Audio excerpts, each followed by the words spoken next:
Let us learn about the data types available in C++ language. Already in the previous video, I have given you the reason or the idea why we need data types. Every language supports data type. Without data type, there is no use of writing the programs. So let us learn what are the data types. Then also we will learn how to use them. Means how to use them by declaring the variables. So let us get the overview of all the data types available in C++. See, I have a chart here that is showing the data types. Then in this, they can be categorized into three. Now majorly you have to understand this one, this portion.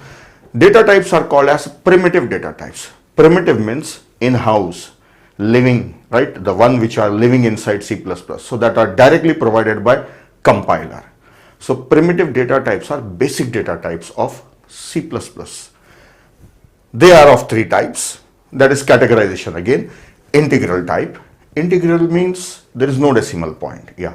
Boolean means true or false. Next, floating point with a decimal. Decimal is also called as floating point. So this is the broader categorization. Under integral, we have int and char. Character is integral. I will show you what does it mean. Integer and character comes under integral. Means they will not have a decimal point. Yes. Then floating point. There are two, float and double. They are similar only. Just some differences are there. We will learn about it. So before going into details of this, let us have a look at these also. User defined data types are available. First one is enum, enumeration, that you will find in this section only, right? And structure and union, these are another one. And classes, that's what the C++ is for. C++ supports object orientation. So actual C++ concepts and the programming starts from classes. We will learn a lot of things are there to learn about it. Then at last, arrays, pointers and references. We have these as a separate topics in some sections, so you can check that. These are the detailed lengthy topics. So these all the things are bigger topics. We have a section for each.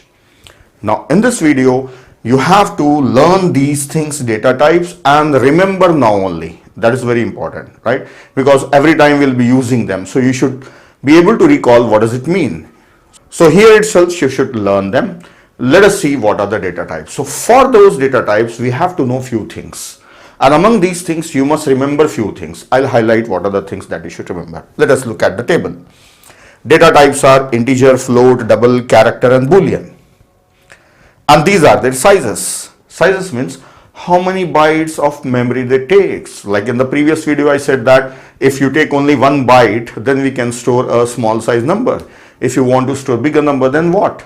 So that's what, depending on the number that you can store, that's what every data type has some number of bytes. So this we will learn in detail. That is 2 byte it takes, and this takes 4 bytes, and this take 8 byte, and this take 1 byte. It is undefined. It can be 1 byte or less. Now in each data type, depending on the capacity, means its size, there is a possible range of values that you can store. So their values are also given. So you can note down this one, right? You can note down this. And out of this, you must remember the range of values for this one and this one. Integer, that is, I'll read out, -32768 to 32767. Negative, positive. So it supports both positive and negative numbers. Then for character, -128 to 127. This you should remember always. Next, about float and double, if you can remember, it's well and good, otherwise not a problem. For float, I will read out -3.4 into 10 to the power of -38, and positive one is 3.4 into 10 to the power of 38. Now, double is -1.7 into 308, and this is 308 1.7. So how to remember them is, see, double is 1.7. Number is 1.7. So if you can remember, this is sufficient. Now, for float, double that at 1.7, it becomes 3.4. So it is 3.4. Right? How to remember the values I am showing you. How to remember the value. Then this is 38. So this is 308. So this way you can remember this one if you at all you want to remember. Now let us talk about integer. See, integer may take either 2 bytes or 4 bytes depending on the version of compiler you are using. Most of the compilers now take 4 bytes only. If you are using Turbo C Turbo C, if you know about it and you are using it, then it takes 2 bytes. Turbo C takes 2 bytes because it opens in DOS box, it goes into DOS shell and run there. So there it takes 2 bytes. Otherwise integer takes 4 bytes. But in my discussion, every time I will be saying integer 2 bytes, because when I have to show some calculation and solve, so 2 bytes will be easy for me for explanation. Otherwise taking a bigger size data will be difficult for explanation. So I will assume integer takes 2 bytes every time. Now let us understand how this integer is getting this range, and this range is for 2 bytes, not for 4 bytes. Let us see how it is taking -32768 to 32767. Let us look at this. It is taking 2 bytes. So 2 bytes means total how many bits? 16 bits. So I'll just draw this first. So here I have 2 bytes. This is first byte, this is the second byte. Total 16 bits are there. 16 bits together, 2 bytes together works as a single variable, single data, that is integer. So how the 16 bits are used? One of the bit, this is called as most significant bit, and this is called as least significant bit. So this bit is reserved for sign bit. If that is 1 means number is negative. If that is 0 means number is positive. Then how many bits are remaining for writing a number? Only 15 bits, 0 to 14. So 2 power 15 is 32768. This is how it is, 32768, and that is up to 32767. So that's why the number is stored only in 15 bits. It has to support sign also, positive and negative also. That is the reason 1 bit is reserved. Remaining bits are used for storing a number. So this is common for all the languages, not just C++. It is true for C also, and even is true for Java also. It happens similarly in Java also, if 2 bytes are used anywhere. So 2 bytes, if a number is stored in 2 bytes, this is the largest number that we can store. Now I will write down the range. 03277. If I take the range of this number, it will not be starting from 1, right? It will be starting from 0. So it is 0 to 32767. That's why it is 7. Now next, this has to be in a positive also, negative also. So let me write down this.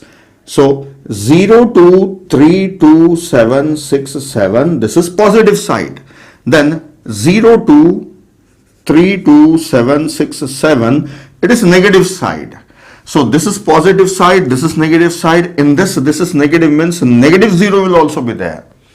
But negative 0 is not a number. So that's why that negative 0 is taken as -32768.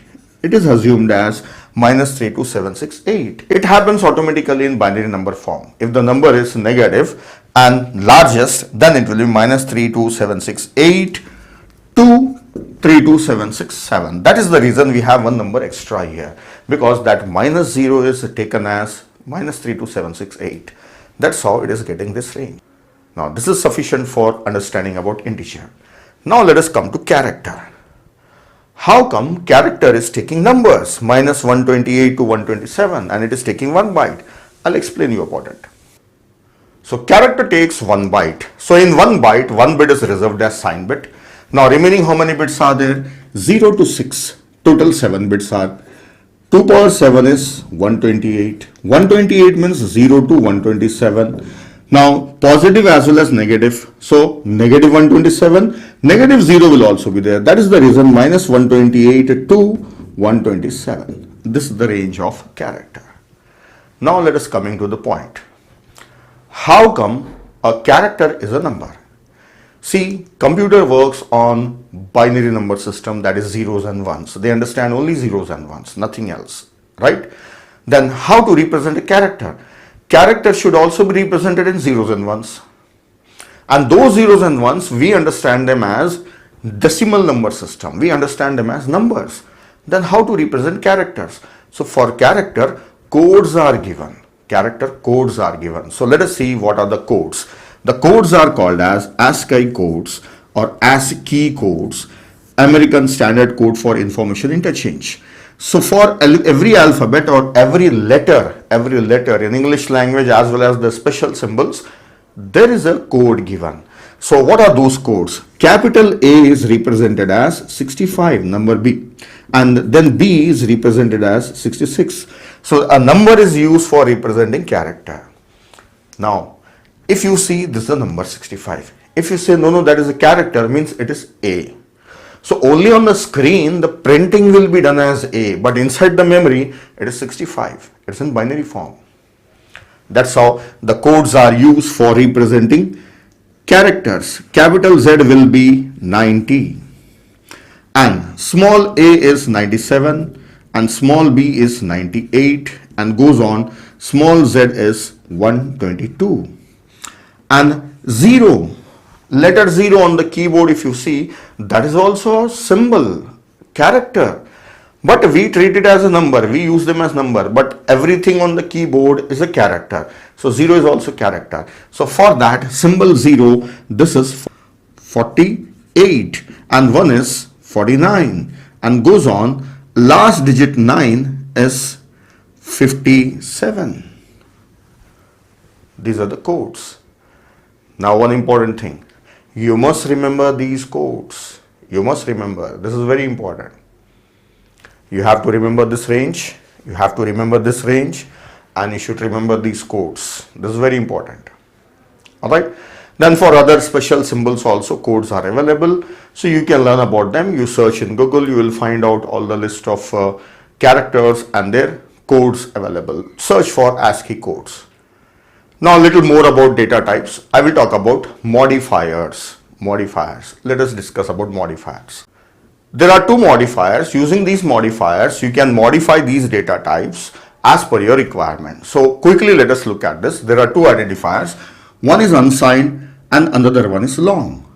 So you can say unsigned integer. Now this integer, which is taking both negative as well as positive, now it will take only positive. So what are the range? 0 to 65535. This will be the range. Double this one, 32,000, you double it, it is 65,000. So 65535 is the range. 0 to 65535 means a signed bit is not there. All 16 bits are used for storing a number.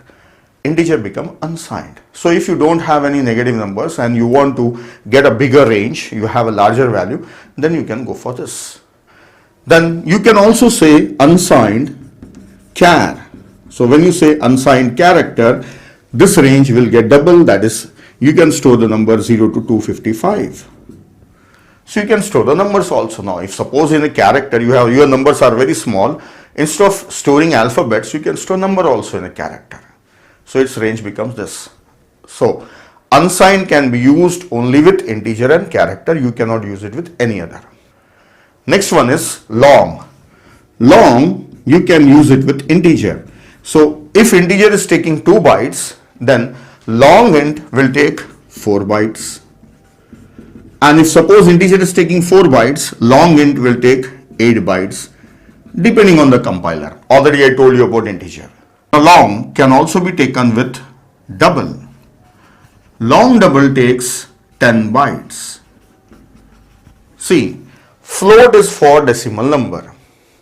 And if this range is not sufficient, this is a small number, minus 38, that is plus 38, it's small number. If you want a larger number, then you can take double. So it is minus 308, it's bigger one.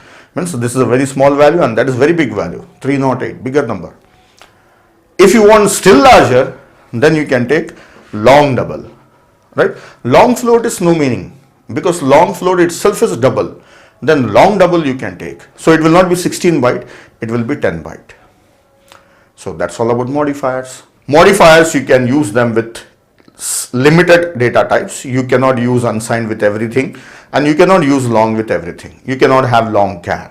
So that's all about the data types. See, at the end of this course, you will find one section called miscellaneous. There I have discussed little more about the data types. So if you're not a beginner, then I suggest you watch that.